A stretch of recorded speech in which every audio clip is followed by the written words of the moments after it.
ایک بار پھر وہ وقت آ گیا ہے کہ جب ہر 4 سال بعد امریکی شہری اپنے ملک کے لیے صدر کا انتخاب کرتے ہیں۔ صدر بننے تک کا سفر طویل اور مشکل ہوتا ہے۔ صدر کے منتخب ہونے اور حلف لینے کے مراحل میں تقریباً 1 سال کا عرصہ لگ جاتا ہے۔ لیکن صدر کون بن سکتا ہے اور اس کے لیے کیا کرنا پڑتا ہے؟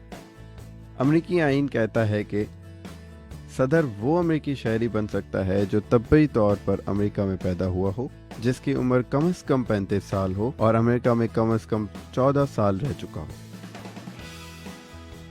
اگر آپ اس معیار پر پورا اترتے ہیں تو آپ کو امیدوار کے طور بشمول اپنی مہم کمیٹی فیڈرل الیکشن کمیشن میں رجسٹر کروانا ہوگا۔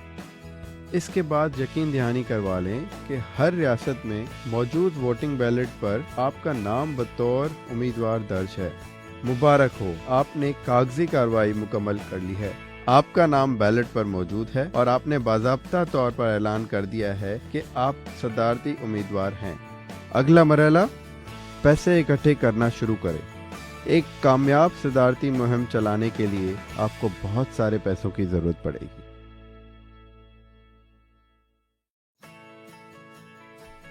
سن 1852 سے لے کر آج تک ہر امریکی صدر ملک کی 2 بڑی سیاسی جماعتوں میں سے ایک کا رکن رہا ہے، ریپبلکن پارٹی یا ڈیموکریٹک پارٹی۔ ڈیموکریٹس عام طور پر ٹیکس بڑھانے کی پالیسی اپناتے ہیں تاکہ زیادہ سے زیادہ حکومتی پروگراموں کے لیے پیسہ اکٹھا کیا جا سکے۔ ریپبلکنز عام طور پر کم ٹیکس اور چھوٹی حکومتوں کو ترجیح دیتے ہیں۔ یہ دونوں سیاسی جماعتیں نسبتاً اعتدال پسند سیاسی خیالات کی نمائندگی کرتی ہیں، لیکن ان کے علاوہ بہت سی چھوٹی پارٹیاں موجود ہیں، جیسے لبرٹیرین، کانسٹیٹیوشن، سوشلسٹ یا گرین پارٹیاں وغیرہ۔ کسی پارٹی سے منسلک نہ ہوتے ہوئے بھی آپ ایک آزاد امیدوار بن سکتے ہیں۔ دوسری جماعتیں اتنی بڑی نہیں ہوتی، لیکن وہ 2 بڑی جماعتوں کے امیدواروں کے ووٹ توڑ کر صدارتی انتخابات پر بہت اثر انداز ہو سکتی ہیں، جو کہ کافی مرتبہ صدر بننے کی دوڑ میں ایک فیصلہ کن حیثیت کا حامل ہوتا ہے۔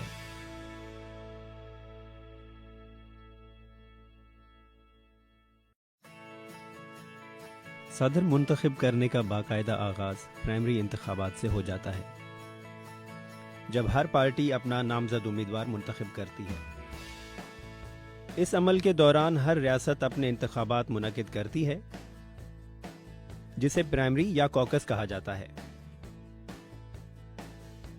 روایتی طور پر پہلا کوکس ریاست آئیوا میں ہوتا ہے۔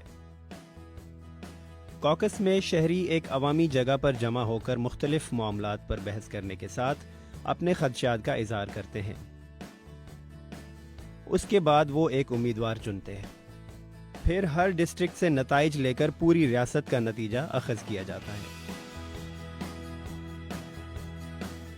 پہلی پرائمری نیو ہیمپشائر میں منعقد کی جاتی ہے۔ پرائمری عام انتخابات کی طرح ہی ہوتی ہے، جب شہری پولنگ سٹیشن پر آ کر اپنا ووٹ داخل کرتے ہیں۔ اس مرحلے میں ایک دن سپر ٹیوزڈے ہوتا ہے، جب ایک ہی دن بہت ساری ریاستوں میں انتخابات ہو رہے ہوتے ہیں۔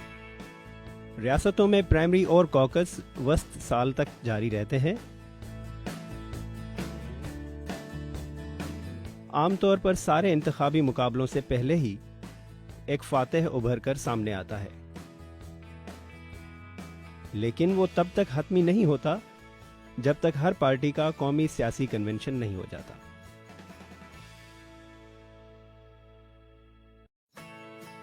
اب جب کہ آپ صدارتی دوڑ میں شامل ہیں اور پیسے بھی اکٹھے کر رہے ہیں، تو اب کیسے پتہ چلے گا کہ آپ جیت رہے ہیں یا نہیں؟ یہ جاننے کا ایک طریقہ پول ہوتے ہیں، جن سے عوامی رائے معلوم ہوتی ہے۔ پول کے لیے data phone call, on line survey اور سوشل میڈیا ٹریفک سے اکٹھا کیا جاتا ہے۔ لیکن یہ تعین کیسے ہو کہ امیدوار پولز میں اچھی کارکردگی دکھائیں گے؟ اپنے لیے حمایت حاصل کرنے کا ایک طریقہ ٹی وی پر دکھائے جانے والے مباحثے ہوتے ہیں۔ امیدواروں کے پول نتائج اس بات پر منحصر ہوتے ہیں کہ وہ معاشیات، خارجہ پالیسی اور سماجی مسائل جیسے موضوعات پر اپنے خیالات کا اظہار کتنے اچھے انداز میں کرتے ہیں۔ ضروری نہیں کہ ہر امیدوار امریکہ کے ہر علاقے میں مقبول ہو، اس لیے ضروری ہے کہ وہ پورے ملک میں الیکشن کے اعتبار سے اہم جگہوں پر جائیں تاکہ پول میں ان کے اعداد و شمار بہتر ہو سکے۔ اگر وہ کامیاب رہتے ہیں تو اس مہم کے نتیجے میں ان کی مقبولیت میں اضافہ ہوگا اور ان کو مثبت میڈیا کوریج ملے گی۔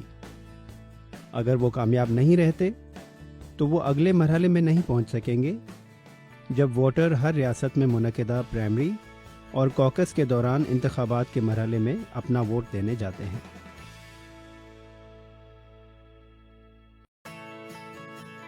جب ایک پارٹی اپنا صدارتی امیدوار منتخب کر لیتی ہے تو پھر وہ امیدوار ایک نائب صدارتی امیدوار کا انتخاب کرتے ہیں۔ اس کے بعد ساری ٹیمیں نومبر کے اوائل میں ہونے والے الیکشن کے حتمی مرحلے کے لیے جارحانہ انداز میں تیاری کرتے ہیں۔ عام انتخابات کے دن پر رجسٹرڈ ووٹر اپنی مقامی پولنگ سٹیشن پر جا کر اپنی پسند کے صدارتی امیدوار کے حق میں ووٹ ڈالتے ہیں۔ اگرچہ ووٹ بہت اہم ہوتے ہیں، لیکن تکنیکی طور پر صدر کے انتخاب کا تعین الیکٹورل کالج نامی ایک نظام سے ہوتا ہے۔ الیکٹورل کالج کچھ نمائندگان جنہیں الیکٹرز کہا جاتا ہے پر مشتمل ہوتے ہیں، جو کہ ہر ریاست کے ووٹنگ نتائج کی بنیاد پر مقرر کیے جاتے ہیں۔ زیادہ آبادی والی ریاستوں میں الیکٹرز کی تعداد زیادہ، جبکہ چھوٹی آبادی والی ریاستوں میں ان کی تعداد نسبتاً کم ہوتی ہے۔ صدارتی انتخابات جیتنے کے لیے ایک امیدوار کے لیے الیکٹرز کی اکثریت یا 270 الیکٹرز کی حمایت حاصل کرنا لازمی ہوتا ہے۔ اس کے بعد الیکٹرز ایک ماہ بعد اپنا ووٹ ڈالتے ہیں، لیکن ابھی بھی منتخب صدر تب تک اپنا عہدہ نہیں سنبھالتا جب تک جنوری کے اختتام میں ان کی حلف برداری تقریب نہیں ہو جاتی۔